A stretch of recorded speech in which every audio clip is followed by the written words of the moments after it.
joy to the Lord, all you nations. Come before him singing for joy. Serve the Lord, serve the Lord. Come before him singing for joy. Sing to the Lord with shouts of joy. Let all creation rejoice. Come join the song of praise to our God. He is the Lord. Sa ngalan ng Ama, ng Anak at ng Espiritu Santo, Amen. sumainyo ang Panginoon. At sumayo rin. Napakaganda po minsan ng sinabi at turo ni San Basilio. Saint Basil said that every evil is the cause of the sickness of our souls. And yet every virtue is the cause of its health. Bakit tayo nagkakasakit? Bakit tayo nahihirapan at nabibigatan? Maaaring dahil may ginawa tayong mali o meron tayong pagkakasala. Huwag na huwag natin sasabihin wala tayong ginawang masama. Dahil tayo ay tao. Pero kung magpapakumbaba tayo at lalapit tayo sa Diyos, tutulungan niya tayo. Yan naman mga kapatid, sa banal na misang ito, minsan pa tayo magpakumbaba sa Kanya. Dahil ang umpisa ng pagpapala ay sa pagbababa ng ating sarili sa harapan ng Diyos. Para maipakita natin na tayo ay nagsisisi, hilingin natin muli ang awa at pagpapatawad ng Diyos at naway katawan at dugo ni Kristo ang magbigay hindi lang ng lakas, kundi ng kagalingan sa ating mga katawan, ng kabutihan sa ating mga kaluluwa.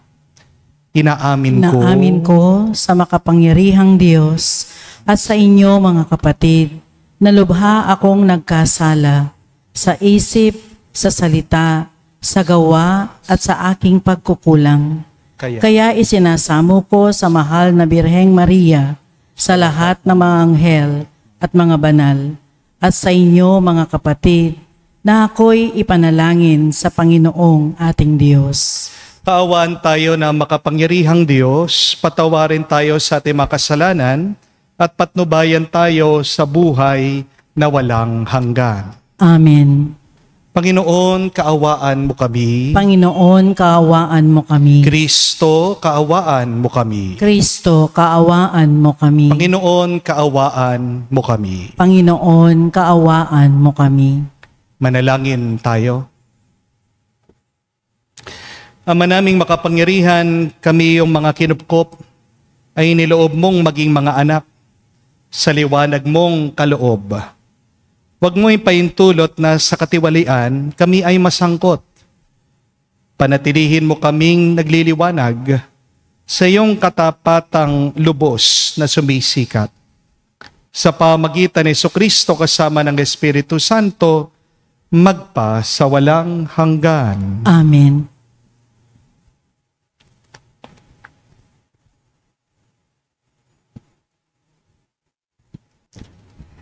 Pagbasa mula sa aklat ng Henesis.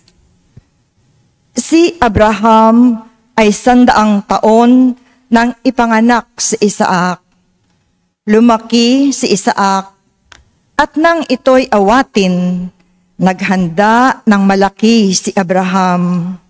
Minsan, si Ismael na anak ni Agar ay nakikipaglaro kay Isaac.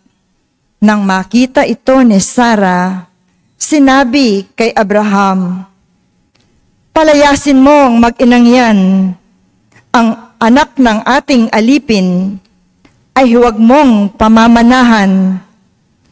Si Isaac ang dapat magmana ng lahat."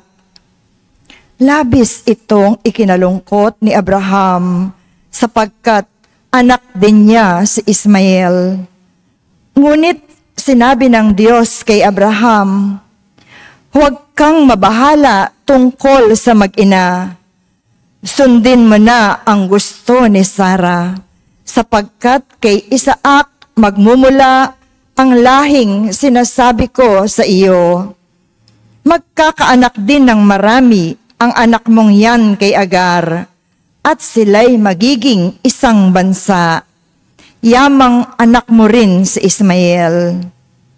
Kinaumagahan, ang mag-inay pinaghanda ni Abraham ng baong pagkain at inumin bago sila pinaalis. Isinama ni Agar ang kanyang anak at nagpagalagala siya sa ilang ng Beerseba.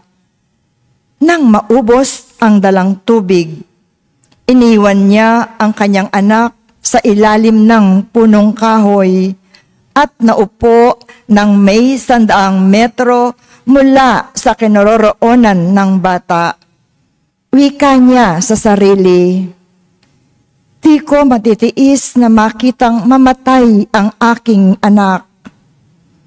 Samantalang nakaupo siyang nag-iisip, umiiyak naman si Ismael. Ito'y narinig ng Diyos at nagsalita mula sa langit ang anghel ng Diyos. "Agar, anong bumabagabag sa iyo? Huwag kang matakot. Narinig ng Diyos ang iyak ng iyong anak. Lapitan mo siya at patahanin. Gagawin kong isang dakilang bansa ang kanyang lipi." Pinagliwanag ng Diyos ang kanyang paningin at nakita niya ang isang balon. Pinuno niya ng tubig ang dalang sisidlan at pinainom ang bata. Hindi pinabayaan ng Diyos si Ismael. Siya'y lumaki sa ilang ng paran at naging mahusay na mangangaso. Ang salita ng Diyos. Salamat sa Diyos. Dukhang sa Diyos tumatawag ay kanyang inililigtas. Dukhang sa Diyos tumatawag ay kanyang inililigtas. Tumatawag sa Diyos ang walang pag-asa. Sila'y iniligtas sa hirap at dusa. Anghel yung bantay sa may takot sa Diyos. Sa mga panganib, sila'y kinukupkop. Dukhang sa Diyos tumatawag ay kanyang inililigtas. Matakot sa poon, kayo kanyang bayan, nang makamtan ninyo ang lahat ng bagay. Kahit mga leon ay nagugutom din, sila'y nagkukulang sa hustong pagkain.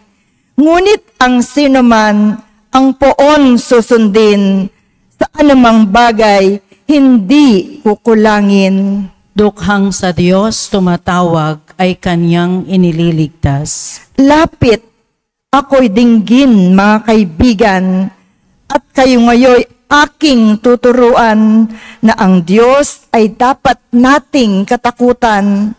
Ang buhay masaya at mahabang buhay, di ba ninyo gustong inyong maranasan? Dukhang sa Diyos tumatawag ay kanyang inililigtas.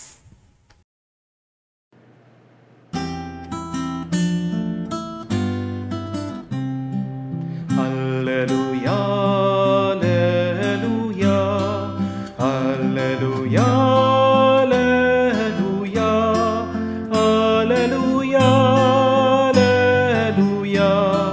alleluia, alleluia, alleluia, alleluia, alleluia, alleluia, alleluia. Magulang nati Diyos Ama, anak ng salita niya, tayong mga aning una. Aleluya, aleluya. Sumainyo ang Panginoon. At sumaiyo rin. Ang mabuting balita ng Panginoon ayon kay San Mateo. Papuri sa iyo, Panginoon. Nung panong yun, nang dumating si Jesus sa ibayo sa lupain ng mga Gadenero, sinalubong siya ng 2 lalaking galing sa libingan. Sila'y inaalihan ng mga demonyo at napakabangis Kaya't walang mangahas dumaan doon. Pagdakay sumigaw sila, "Ano ang pakialam mo sa amin, anak ng Diyos? Naparito ka ba upang pahirapan kami na hindi pa panahon?" Sa di kalayuan ay may malaking kawan ng baboy na kumakain. At namanhik sa kanya ang mga demonyo. "Kung kami palalayasin mo, bayaan mo po kami pumasok sa mga baboy na yon." Sinabi ni Jesus, "Humayo kayo." Kaya't lumabas sila sa dalawang lalaki at pumasok sa mga baboy. Ang buong kawan ay biglang sumibad ng takbo tungo sa bangin. Nahulog sa lawa at nalunod. Pagtakbo'y umuwi ng bayan ang mga tagapag-alaga ng kawan. At pagdating doon ay pinamalita ang lahat ng bagay, pati ang nangyari sa mga inalihan ng demonyo. Kaya't lumabas ang buong bayan upang salubungin si Jesus. Pagkakita sa kanya, pinamanhik nilang siya'y umalis sa kanilang lupain. Mga kapatid, ang mabuting balita ng ating Panginoon. Pinupuri ka namin, Panginoong Heso Kristo. Magandang araw po muli sa inyong lahat. Mga kapatid, nakakita na ba kayo ng sinasaniban? Have you ever met someone who seems possessed? Hindi lang naman po sa pelikula ang mga sinasaniban, pati din po sa totoong buhay meron. Di po ba? Baka yung kapitbahay mo, baka yung asawa mo, baka yung kaopisina mo, o baka hindi mo alam, hindi ka aware, ikaw, sinasaniban ka na ng masamang espiritu. Minsan meron po silang nilapit sa akin, isang dalaga, at pinakiusap po ng kanyang mga magulang na i-bless ko dahil sinasaniban daw siya ng masamang espiritu. Pero bago ko po pinasbasan itong dalaga, tinanong ko muna po sa kanya, "Nagkumpisal ka na ba?" Dito ko po nalaman, magsimula po ng bata itong dalaga, hindi pa po siya nangumpisal. Kaya nga po, inupuan ko, binigyan ko ng oras para marinig ko po yung kasalanan para mapatawad itong dalaga. At nung kinakausap ko po itong babae, doon ko nalaman. Una, may kasalanan siya na ginawa na tinatago niya sa kanyang mga magulang. Hindi ko na po sasabihin kung ano yung kasalanan niya dahil meron po tayong seal of confession. Pero grabe po yung kanyang kasalanan. At pangalawa, may nililihim po yung babae sa kanyang mga magulang na nung maliit pa lang siya na bata, siya po ay hinalay ng kanyang tiyuhin. Ito po pala yung isa sa mga gumugulo sa kanyang kaisipan.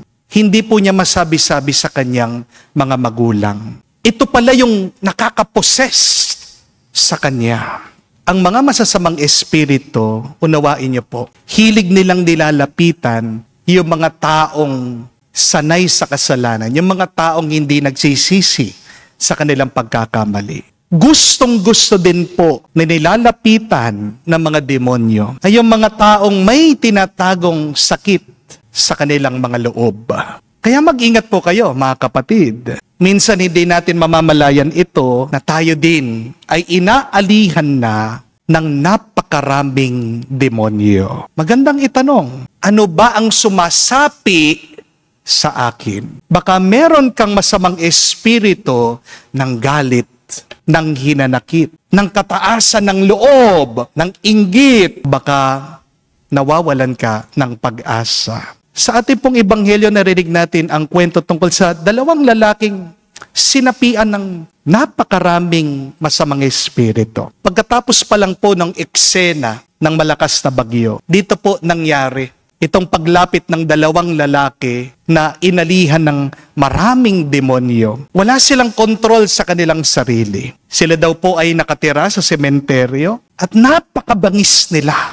Wala pong nagtatangka na ibang tao na dumaan o ang tumulong man sa kanila. Ang dalawang taong ito ay iniwasan, sila'y mag-isa, hirap na hirap at kinalimutan. Pero ito po ang unang milagro na ginawa ng Panginoon. Nilapitan niya ng buong tapang itong dalawang taong iniiwasan ng iba.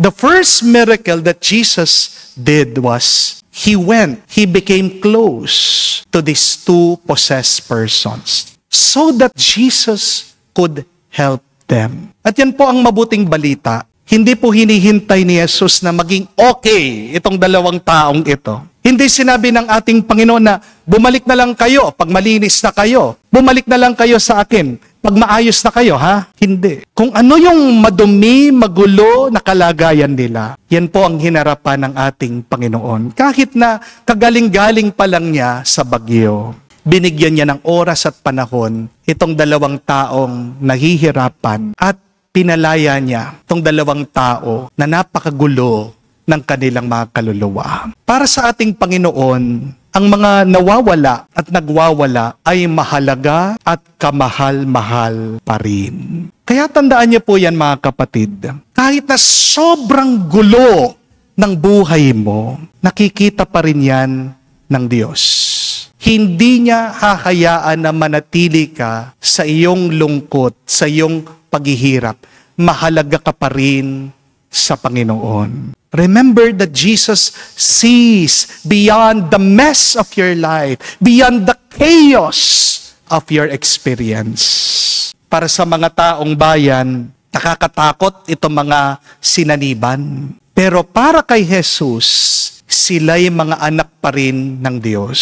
Para sa ibang tao, wala na sila nakikitang pag-asa para sa kanila. Pero para kay Jesus, sa ating Panginoon, ligtas pa rin sila. Kaya nga po mga kapatid, kapag feeling mo, sasabog ka na. Dahil punong-puno ka na ng kasalanan, ng galit, ng takot, ng pagdududa, tandaan mo, may awa palagi ang Diyos. Amen? Sumuko ka man, o sumuko na ang iba sa iyo. Di ka na nila matulungan, iniwan ka man, hindi ka iiwan ng Diyos hanggat hindi niya maayos ang iyong buhay. Amen? At ito ang ating pasalamatan sa Diyos. Minsan, nakakahiya po tayo mga tao kasi balikan yung ebanghelyo. Bakit ang mga demonyo mas kilala pa nila kung sinong ating Panginoong Hesukristo? The demons knew who Jesus was. They knew He was the Lord. Ang sabi ng mga demonyo, no, nakita nila ang ating Panginoong Hesukristo, anong pakialam mo sa amin, anak ng Diyos? Naparito ka ba para pahirapan kami kahit na hindi pa napapanahon? Isipin niyo yun. Alam nila may panahon para sila ay magdusa. Alam na mga demonyo may panahon ng katapusan nila. Natatakot din pala ang mga demonyo sa kapangyarihan ng Diyos. Mabuti pa ang mga masamang espiritu natatakot na pumunta sa impyerno. Pero napakarami sa atin, hindi po ba? Patuloy sa buhay pagkakasala, nawari bang walang Diyos na nakakakita sa ating mga masamang ginagawa? Hindi ko po makalimutan ang unang anticipated mass ko po dito sa parokya. Pag Sabado po kasi ng gabi, ang aking last mass ay dito sa isang poor community. Dadaan muna po kayo sa gitna ng sementeryo bago niyo po madatnan o mapuntahan yung mga nakatira doon sa parang depressed area. Bawat Sabado po ng gabi ito yung aking minimisahan. Iniwan ko po yung aking sasakyan, malapit po doon sa mga libingan, sa mga nicho, habang ako naman po ay nagmisa doon sa mga tao. Ang kwento po ng aking driver, ng aking sakristan, habang nagmimisa po ako, doon sa likod po ng stage, doon po nagpwesto, nag-session ang mga drug addict. Nagdadala po sila ng kandila, meron po silang foil, kompleto po ang kanilang mga dalang substance, drugs. Na-videohan po sila ng aking driver sa Kristan. Nakaupo po yung mga lalaki habang nakasindi yung kandila. Hindi naman po nila pinagdadasal yung mga patay doon, no? Nag-drugs talaga sila. Nagdroga. Pero isipin niyo po yun, no? Naririnig nila ako na nagmimisa. Habang kami ay nagdadasal, wala silang pakialam. Di po ba? Wala silang takot sa Diyos. Nakakapangilabot ang kayang gawin minsan ng ibang tao. Minsan mas grabe pa tayo kaysa sa mga masamang espiritu. Baka nga mapahiya pa si Satanas sa mga pinagagawa natin. Di po ba? Pero may pag-asa pa. Lalaya tayo sa kasalanan. Magiging maayos din ang lahat kung papapasukin natin si Jesus sa ating buhay. Amen? Remember and understand that freedom comes when we let Jesus in our lives. Dami ko pong mga kakilala, tunay na nagbago. Magsimula nung sumama sila sa mga charismatic community. Marami po akong nakilala din. Inamin nila, drug addict sila dati, pero talagang nagbalik sila ng loob sa Diyos dahil sumali sila sa kursilyo. Meron din po tayo mga ibang followers. Nagpakatino dahil narinig nila ang ating misa, dahil araw-araw sila nagsisimba kahit na online. Kung hahayaan natin na mangusap si Jesus sa atin, gagaling tayo at bubuti tayo sa ating buhay. Amen? Kaya nga po mga kapatid, kung nahihirapan ka dahil meron kang libo-libong masamang espiritu o problema sa iyong buhay, iharap mo yan sa Diyos. Papalayain ka ng Panginoon. Kung ramdam mo na sobrang dumi mo na, hindi ka man karapat-dapat sa Kanya, tandaan mo, tatawid ng dagat, ng impyerno ang Panginoon para lang sa iyo. Kung papapasukin mo si Jesus sa iyong buhay, ito ang epekto. Ang pagsisigaw mo ay magiging pagpupuri. Ang paghihirap mo, magiging pagpapala. At ang mga demonyo mo sa buhay ay magiging iyong anghel. Huwag kang mag-alala, kapatid. Kahit na wasak o bagsak ang iyong buhay, abot ka pa rin ng grasya, ng pagpapala at ng bendisyon ng Diyos. Yan ang ating pasalamatan at hilingin natin sa banal na misang ito, huwag tayong magsawa na manalangin, lumapit sa Kanya, magtiwala sa Kanya.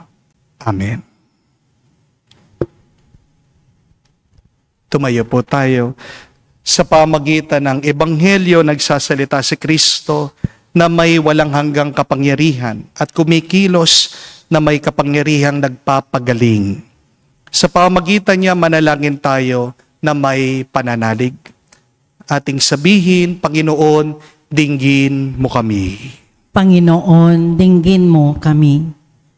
Ang simbahan sa pamamagitan ng kanyang mga pastol, naway maging tunay na lingkod ng pagpapagaling at pagkakasundo. Manalangin tayo sa Panginoon. Panginoon, dinggin mo kami. Ang mga opisyal ng gobyerno, naway hindi madaig ng tukso ng kapangyarihan at kayamanan, bagkus makita nila ang kasamaan ng korupsyon sa pamumuno.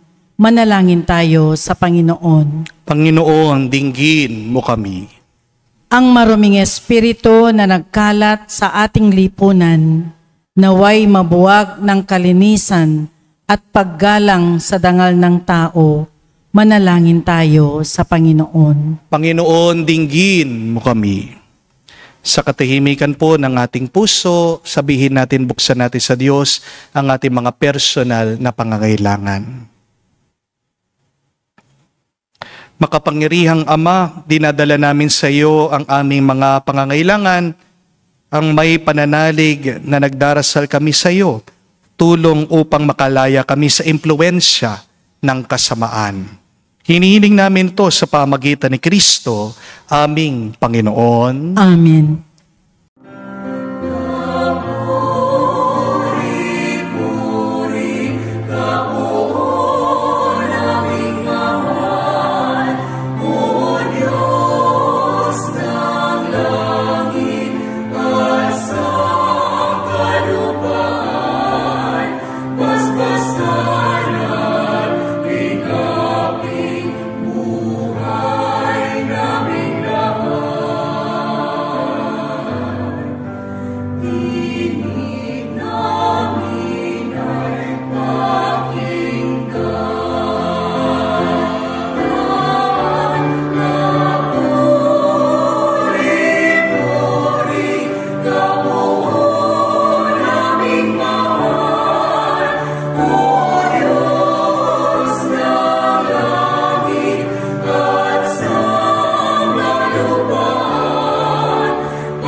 Manalangin kayo mga kapatid para ang ating mga paghahain ay kalugdan ng Diyos amang makapangyarihan. Tanggapin nawa ng Panginoon itong paghahain sa iyong mga kamay, sa kapurihan niya at karangalan, sa ating kapakinabangan at sa buong sambayanan niyang banal.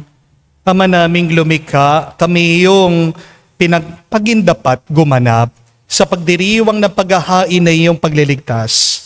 Pagkaloob mo ang aming paglilingkod sa iyo, ay gawing kalugod-lugod na mga alay na ito sa pamagitan ni Jesucristo kasama ng Espiritu Santo magpa sa walang hanggan. Amen. Sumainyo ang Panginoon. At sumayo rin. Itaas sa Diyos sa inyong mga puso at diwa. Nakataas na sa Panginoon. Pasalamatan natin ang Panginoong ating Diyos. Marapat na siya ay pasalamatan. Ama naming makapangyarihan, tunay nga marapat ikaw ang aming pasalamatan. Kinalugod mong likhain ang sanlibutan na iyong pinagbabago at dinarangal sa pamagitan ng iyong anak na kinalulugdan.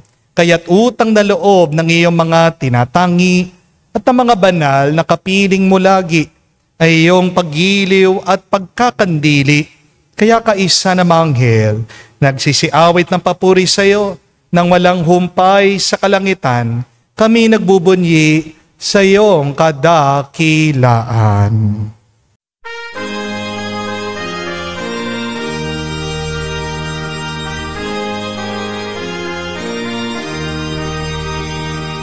Santo, Santo, Santo, Panginoong Diyos ng mga hukbo. Napupuno ang langit at lupa ng kadakilaan mo. Hosana sa kaligtasan, pinagpalang na paninito sa ngalan ng Panginoon. Hosana sa kaligtasan, Hosana sa kaligtasan.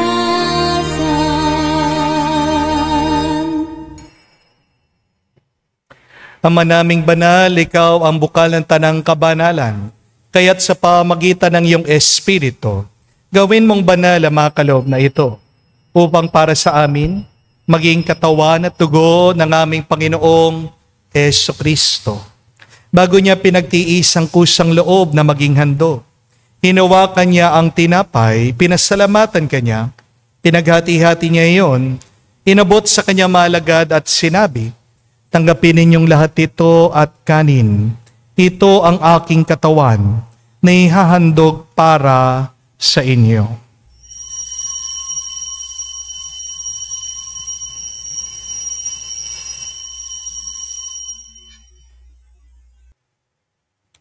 Gayon din naman na matapos ang hapunan, hinawakan niyang kalis. Muli kanyang pinasalamatan. Inabot niya ang kalis sa kanyang malagad at sinabi, tanggapin ninyong lahat ito at inumin. Itong kalis ng aking dugo, ng bago at walang hanggan tipan. Ang aking dugo na ibubuhos para sa inyo at para sa lahat, sa ipagpapatawad ng mga kasalanan. Gawin ninyo ito sa pag-alaala sa akin.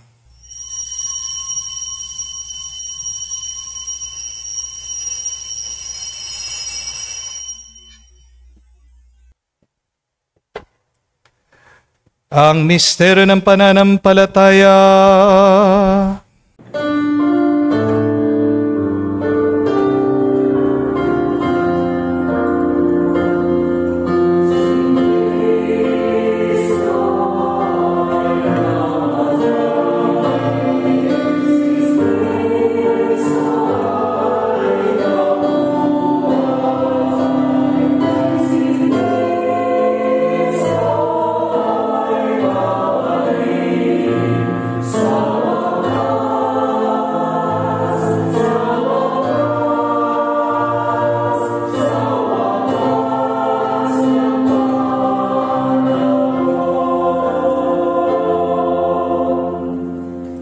Ama, ginagawa namin ngayon ang pag-alaala sa pagkamatay muling pagkabuhay ng iyong anak Kaya tinialay namin sa iyong tinapay nagbibigay buhay at ang kalis na nagkakaloob ng kaligtasan.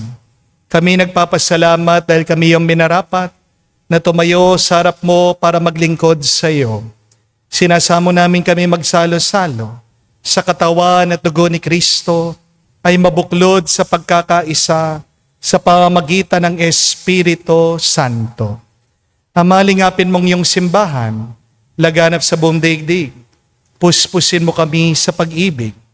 Kaisa ni Leon, ang aming Santo Papa, si Florentino, aming Arsobispo, at ang Tanang Kaparian. Alalahanin mo rin ang aming mga kapatid na nahimlay may pag-asang sila'y muling mabubuhay. Gayon din naman lahat ng mga pumanaw. Kawan mo't sila't patuloyin sa iyong kaliwanagan. Kawan mo't pagindapatin kaming lahat na makasalo sa iyong buhay na walang wakas. Kaisa na mahal na Birhen Maria, Ina ng Diyos. Kaisa ni San Jose, ang kanyang malwalhating esposo. Kaisa na mga apostol, lahat ng mga banal na namuhay dito sa daigdig na kalugod-lugod sa iyo. May pagdiwang nawa namin ang pagpupuri sa kararangal mo sa pamagitan ng iyong anak aming Panginoong Heso Kristo. Sa pamamagitan ni Kristo, kasama niya at sa Kanya, ang lahat ng parangal at papuri ay sa iyo, Diyos Ama, makapangyarihan, kasama na Espiritu Santo, magpasawalang hanggan. Amen, amen, amen. Sa nakakagaling na utos sa turo ni Jesus sa Panginoon natin na Diyos, ipahayag natin ng lakas loob.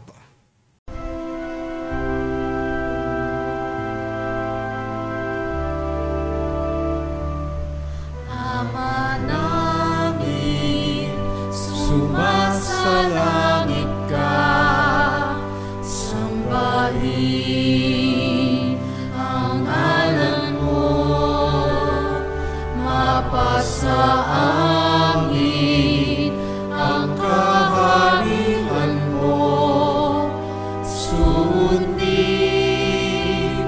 ang loob mo dito sa lupa, para nang sa langit. Bigyan mo kami ngayon ng aming kakanin sa araw-araw, at patawarin mo kami sa aming mga sala, para ng pagpapatawad namin sa nagkakasala sa amin. At huwag mo kaming ipahintulot sa tukso, at iadya mo kami sa lahat ng masama. Hinihiling namin kami, Adya, sa lahat na masama, pagkalooban ng kapayapaan araw-araw, iligtas sa kasalanan, ilayo sa lahat ng kapahamakan, samantalang aming pinanabikan ang dakilang araw ng pagpapahayag ng tagapagligtas naming si Heso Kristo. Sapagkat iyo ang kaharian at ang kapangyarihan at ang kapurihan magpakailanman. Amen. Panginoong Heso Kristo, sinabi mo sa mga apostol, kapayapaan ang iniiwan ko sa inyo, ang aking kapayapaan binibigay ko sa inyo. Tungayan mo ang aming pananampalataya, huwag ang aming pagkakasala. Pagkalooban mo kami ng kapayapaan at pagkakaisa, ayon sa iyong kalooban, kasama ng Espiritu Santo, magpa sa walang hanggan. Amen. Kapayapaan ng Panginoon ay laging sumainyo. At sumaiyo rin. Magbigayan po tayo ng kapayapaan sa bawat isa. Peace with you po, kapayapaan po sa inyong lahat.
Mga kapatid, naririto ang ating Panginoong Jesucristo, ang Kordero ng Diyos.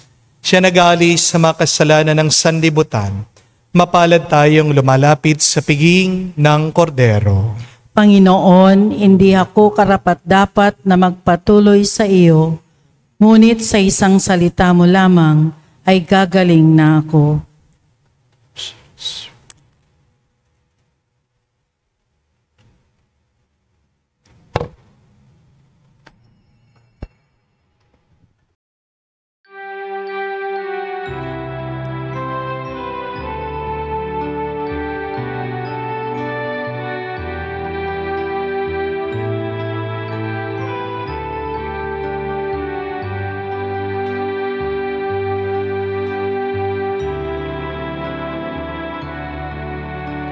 Alam mong pagkatao ko, wala akong matatago. Alam mong aking isipan, alam mo ang lahat ng ginagawa ko, o Diyos. Gabayan mo ko, Diyos, sa buhay na ito. Ilapit mo ako sa pagmamahal mo. Dalhin mo ko, Panginoon, sa kalangitan. Buhay kasama mo.